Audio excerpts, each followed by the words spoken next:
Bang, Neeves Knives. I'm Jared. My lovely wife Kara is at work, and today we are checking out the Damned Designs Wraith. I've already reviewed this knife. It was the other version, the carbon fiber version, which I have to say is a lot lighter than this version. But I also have to say that I do like this version much better. I have not sharpened it yet. I'm going to sharpen it, and then it'll all be in the same video. But I wanted to get the edge on video before I did do that, and also show my biggest complaint on the original one that I reviewed, and also on this one, the same knife, but is this sharpening choil. They should have raised it up so much more. You see where the plunge grind goes all the way up to here, yet they put the edge all the way back to here. I think that was a huge downfall on this knife. I do like this knife, but also I want to show off that this edge is completely dull. Shaker is the one that sent this, and he does use his knives. And this thing, it's horrible. It's just really dull. It just needs to be sharpened. I did try to strop it, and it's not going to bring it back. So the edge is completely dead. So I'm gonna get it sharpened up for him, so when he gets it back, he will have a nice edge on there. And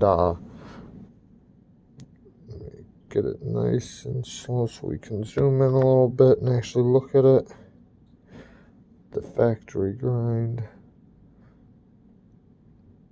It's definitely a well ground knife aside from that sharpening choil. But let me get this thing sharpened up and then get back to the actual full review. Alright, this thing's all sharpened up real nicely. We'll take a couple cuts. You see it's very, very sharp, effortlessly. Goes right through the materials. Anyways, let's take a look at the edge really quick. I'm gonna zoom in. Whoa! That went quick. Sorry about my skin. I have calluses. Let's back out just a little bit. But you see this area right here, how it does that. Not much you can do about that. You see it on this side. Right here. And, for me to line that up from there to there, that little tiny little scoop, I didn't want to risk damaging it trying to do that. But it looks really good. Let me back out just a little bit farther. I feel like the grip pattern isn't really...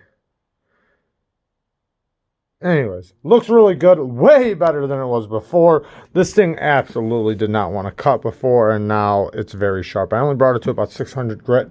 I might bring it a little bit higher after I'm done with this, but it feels so sharp, and it's got such good bite to it that I hate to bring it any higher, with the way it feels.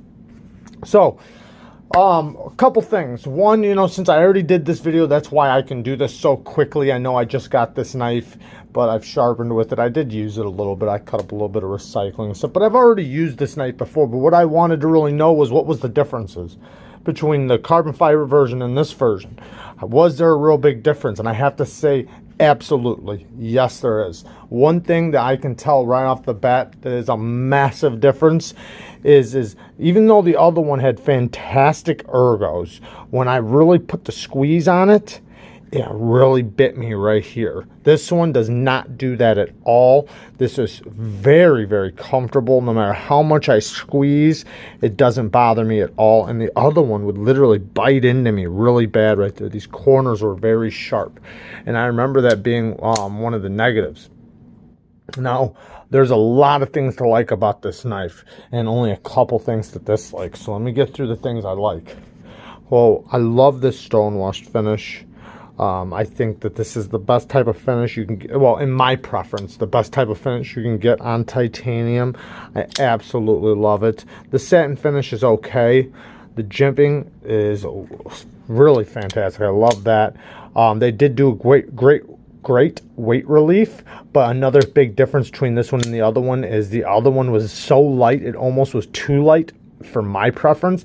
Now, some people might really like very light knives. I like light knives too, but I like the weight of this one better. I like the feel of that I actually have a tool in my hand. Even though they did put lots of weight relief, so it's not like it's overly heavy or anything like that. As I'm talking, let me just do a couple size comparisons really quick. This is 7.6 inches and with a 3.5 inch blade. We'll do just a Benchmade sandwich really quick. Benchmade Griptilian and the Benchmade Bug Out. Now, it's a tiny bit longer than the Benchmade Bug Out and a little bit shorter than the Benchmade Griptilian. So there you go. Great size comparisons. Now, I love the best thing about this thing is the ergos. I mean, it's just fantastic in the hand, and it really is made to use. Like, and you can feel that. The blade shape works good for lots of different EDC uses, but since when you hold it like this, it can't forward the way it does, so it's basically always facing towards the object you are cutting. Whether you're doing push cuts or slices, even when you hold it like this, you see how it kind of points down. Now, when I first seen this before I ever got to touch the other one, I didn't think I'd like it till I got it in hand. I knew there was something to it though, because so many people scooped it up and so many people were singing its praises. But now I actually realize what is so great about this thing. Another great thing is that it does have a relatively thin blade shape, so the blade grind is actually very good. It's definitely made to use and to cut. Is it the best? No, but it's very, very good. Great blade geometry. The action, I mean, Tuya made this. I don't think I said that yet.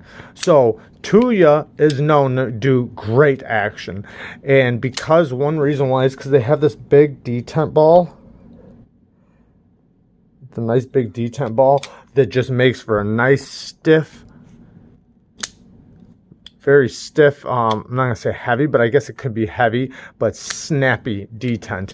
And the placement for the finger and the flipper tab, Tuya just always does that so good. That is one of my greatest, or one of the best things I think about them with their action, is their placement with the finger. It's just, they're placed so well, the flipper tab. You get perfect amount of leverage, and the jimping on it just makes it fire with that detent ball.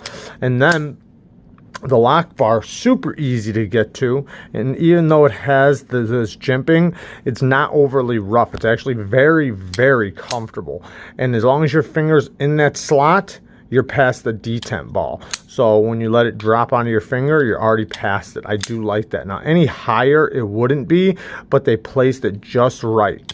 So literally the detent ball is right there. So as long as your finger's in there, you're past it, which is really cool. Now, it's not overly drop shutty, but it's very, very smooth. And the detent is very clicky because of that large detent ball. Very, very nice. Nice and centered. But yeah, I love this stone washing. Looks so good. Let me get the blur in this one. Yeah, very nice stone washing. The colors, the accents look really good. There's the one logo, and then the only other thing is the M390. So I do like that a lot, that there's very minimal hardware. Some people might not like this detent ball track coming out like that. Doesn't bother me one bit, but you know, that's something some people it might just bother. Now, I'm going to go over some of the bad things, and then I'm going to go over maybe a couple more good things. Alright, so one bad thing is this blade. It's the sharpening choil. You see where it got messed up. I mean, that sucks. I don't like that they didn't go past the sharpening choil for the sharpening choil. And then another thing is the finish. I think with this working finish, with the Stonewashed Finish, they should have did a Stonewashed blade. I think a satin blade just totally takes away from its working beauty. I think that this knife looks so good with that Stonewashed Finish as a working knife. And even with the blue accents, it still looks good with this working finish. But then they give you the satin. So like on this end, it looks like it's going for beauty. And on this end, it looks like it's going for work. I think they should just do it all stonewashed. And then I would feel a lot more comfortable about using this knife as a work knife. Now, that doesn't take it away from its beauty of being, say, somebody's safe queen or a knife that somebody doesn't want to mess up, because in return, you know, like if you do use it, it's not just going to scratch up. But this blade is super, you see that? I mean, it is super fingerprinty, and it'll definitely scratch very easily.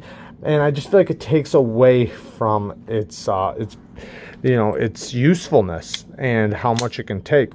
There's really not a whole lot of bad things going on here, so really it's a lot more good than bad. So that's really the only bad things. The clip works great, the ergos are fantastic. It probably is the best part about it is the ergos. The blade grind's fantastic, very useful. I love how it's got minimal hardware, and yeah, very, very nice. You don't really get the death lock either, which is really nice. Unless you do it with the left hand and you're pushing right there, then you do get it, at least in my hands. But when I do it in this hand, I don't get it. So the clip is not reversible, so I mean, that's, I don't know if that's a bad thing or not, but a lot of good things here, a lot of great things. I do really like this knife, and I do think Damned Designs did a good thing going with Tuya. I wish Tuya would do the sharpening trails better, but other than that, peace.